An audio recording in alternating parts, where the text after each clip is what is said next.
In this video, I'm going to give you 3 tips for each rank in Rainbow Six Siege. And good thing is if you're in any rank below champ, the tips for higher ranks can be also useful to you, or understand what you need to learn in order to reach those ranks. Also, let me know down in the comments what rank you are and what are your 3 tips. Now, before we get into the video, don't forget that I do coaching sessions to help you improve faster in Siege. You can get all the info about prices and how the sessions work by sending me a DM on Discord. My Discord is in the description. Let's get to the video. Starting with Copper, and tip number 1, always use your drone before entering a room. If you just run into rooms, you're walking into unknown danger. Droning first lets you see where the enemies are, what angles they're holding, or if there are traps waiting for you. It takes just a few seconds and can be the difference between dying instantly or getting the kill. Also, don't waste your drones by finding the bombs and operators. Bomb sites can be found easily because people usually choose what's default, and you can figure out what ops they have by gunshots. Kaya, that Kaya. Yeah, it's not You. In armory, close at the door. Bye-bye. dead. Nice. Dead, yeah. Tip number 2, learn what your operator does. Picking operators randomly without understanding their gadgets is like trying to fix something with the wrong tool. Learn what your operator brings to the team. If you don't, you'll miss out on easy advantages like opening walls, denying entry, or giving out intel. My tip is to start with 3 or 4 operators on attack and defense, and once you master those, you can learn more. And tip number 3 for Copper is to move slow, don't rush. Siege is not a run and gun game. It looks like that sometimes because there can be a skill gap, but rushing will only get you killed fast in lower ranks, especially when you don't know the map or enemy positions. Slow down, check corners, and play it safe. Staying alive is more valuable than getting an early death. Even when you get 1 kill, don't just throw that away. Try to get 3 more even. So slow down and ADS. Be ready for gunfights. Moving on to Bronze. Learn the basic callouts for maps. If you can't communicate where things are happening or don't know which rooms your enemies are, it's basically GG's. Knowing callouts like garage, kitchen, or main stairs allows you to give clear info that helps your teammates and yourself to play together and better. Trash callouts like on my ping, on yellow ping, here, over there, behind you in low ranks don't count as callouts. It just makes everyone more confused. Can you heal me as well? Big on the door. China door. Give good calls, please. Standing China on ping fire. Below, baby steps. Ping already. Nice.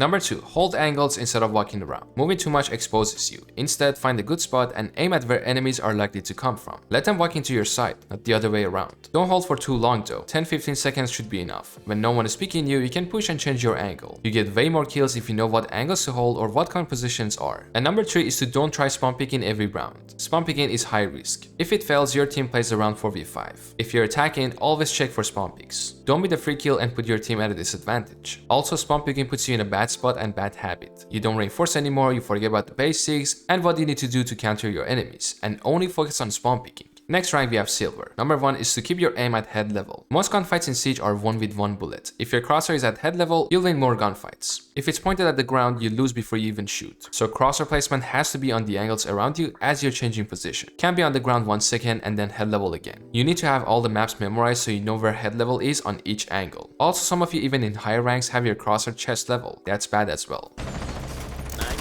Drones on B. Can you heal me? With that. Kill 2 guys. Opening pillar. Hey, close! Ping, close that. Dead man. Number 2 is to talk to your team. Communication doesn't need to be complicated. Just saying one inside or flanking stairs helps your team make better decisions. Silence leads to confusion and lost rounds. If your team is not giving comms, improve your situational awareness. Always be aware of your teammates and what they're doing. It's not only about what you want to do in the round. And tip number 3 is to use your utility during the round. Too many players throw away their gadgets or never use them. Your utility is there to help you win. Flash enemies, check rooms, block line of sight with smokes, and use it smart and often. Most of you die with 2 flashes or nades in pocket, and that's terrible. Moving on to Gold, and tip number 1, don't go in alone. Push with your team. If you enter a room alone and die, no one is there to help. If you push with a teammate, they can trade the kill or support you. Siege is all about teamwork. Yes, there's still a chance it works going alone, but you have a higher chance playing with your teammates. We have Get you. Wait for Marty. Yeah, other side. Push him. I tell the ground to swing. Just push him. Going. Yes. Gonna pick you. Nice. Go. Okay, he's gonna plant. Just hold. I tell go. Pushing up. Nice. Play. Tip number 2 is to pre-place drones in smart spots before the round. Instead of driving your drone through the side and losing it, which we talked about it, hide it in hallway or common rotation spots. That way you have eyes later into the round to catch roamers or plan a safe push and get easy kills. There you can even use yellow pings to get free picks. Go my camp. Yeah, I'm sorry. Baby steps, yeah? Taki. Yeah, come in. Get it, go. Dead. And tip number 3 for gold players, if your team already has roamers, anchor. Every team needs balance. If everyone roams, the side is left undefended. Know your role and help cover the objective when needed. If instead you see everyone is picking side operators like Smoke or Maestro, bring the roamer and do your best to waste time and get kills. The same goes for attack. If no one's bringing Heartbreach, you need to be Ace. But if you already have Ace and Hibana, maybe you need to go Thatcher or bring a Fragger. And by now you should know how to play every operator, so you need to be flexible. One blue stairs, one on the hatch. Give some. And Blitz is oil pit. Drop. Yeah, oil pit pushing. Nice, 2 above Okay, there. one oil pit, one blue. One blue. Last one That's oil oil pit. pit. Don't die. Hatch up. You don't come up. He's stuck, guys. He's stuck in oil pit. It's a blitz. Oh, Baba lit. He's pushing nice. Nice, Dina, bro. You're so fucking good. Moving on to plat. Combine utility with teammates. Flashbangs, nades, and gadgets are much stronger when used together. Blind the enemy and push together at the same time. It overwhelms defenders and increases your chances of success. So if you know there's a guy stuck in one position, see how you can secure that kill with your utility. Maybe you can burn ADS and someone nade them, or you Green B and someone fire him, like Capital. Tip number 2 is to pay attention to defender setups. Where are they reinforcing, where are the shields, to where they have rotates. All this info can help you guess where defenders will play and how to break their setup. If they have pickles, you can bring glass with smokes and use it to your advantage. If not, you can just push easy and open up that wall with Ace and Thatcher. So you have to use your drones even better than before. And number 3, trade kills. If your teammate is fighting someone and dies, you need to be close enough to kill that enemy right after. This keeps the numbers even and avoids losing full control. By not playing close to your teammates, you're basically AFK and just baiting. One guy dies, nothing happens, another one dies, nothing happens again. Are you going to make a play or are you just going to sit in a corner? I want to meet you, Sina. Yeah, meet you. Like, what?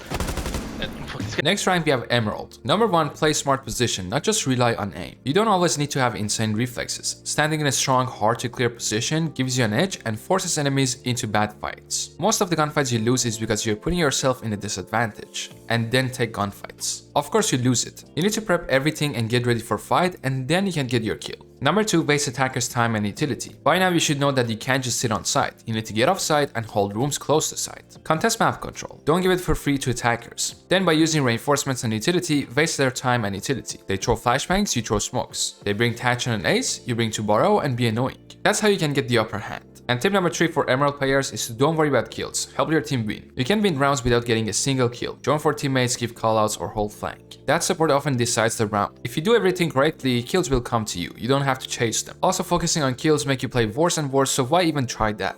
Next one we have Diamond, and number 1 is to clean up your movement. Shoulder peek. Peek angles as tight as possible to make yourself harder to kill. Crouch sometimes to mess up enemy crosshair placement, and swing before you get swung. Don't stand still and be ready to throw enemy off guard with your movement.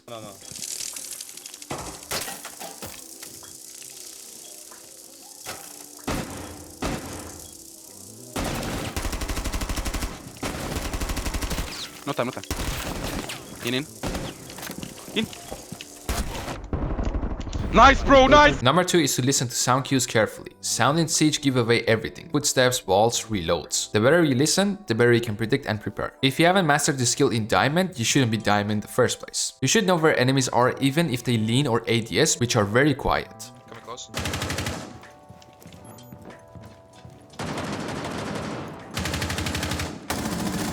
Dead. Below. The staircase. I think there's another one. Tougher. Is he for me?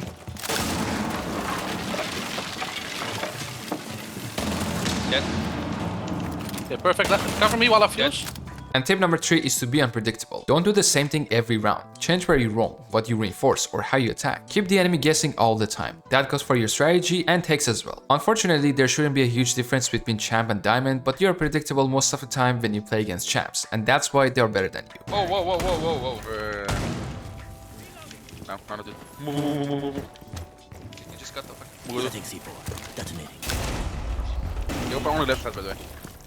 Can you play here, Sina? I prep C4. Hit them and jump in. On window? Okay. Yeah. Woo! Now we. Inside, Go. And for the last rank in Rainbow Six Siege champion, number 1 is to think like a leader. Don't just follow, look at what the team is doing and guide them through the round. Suggest pushes, call the rotations, and adapt if something isn't working. Right now, your gun skill isn't the most useful thing ever. You need to IGL and understand how your team can adapt and play better. Number 2 is to use operator combos. Some operators work better when used together. For example, Kaidan to Burrow and Goyo canisters for delaying the push even more. Together, they make a strong hold. On attack, you can combo Finka with shields or bring Maverick and Bog to make the wall soft to avoid to Burrow. As a champ player, you should know all of these strategies and counter them all the time instead of getting stuck. And lastly, for champ players is to control the tempo. Don't always rush or always play slow. Learn to change the speed depending on the enemy. Fast when they're scared or have roamers far from sight, slow when they're aggressive. Make them play on your terms. Most of the time you want to even get out of spawn and start doing your plan, but you have to play even slower to be ready for runouts and all the stupid plays. So basically figure out how the enemy plays the game and then adapt after that. And that's it for today's video. Thanks for watching, hope it was useful, and if it was, make sure to like and subscribe for more. And until the next one, you can watch these 2 videos right here. Stay safe.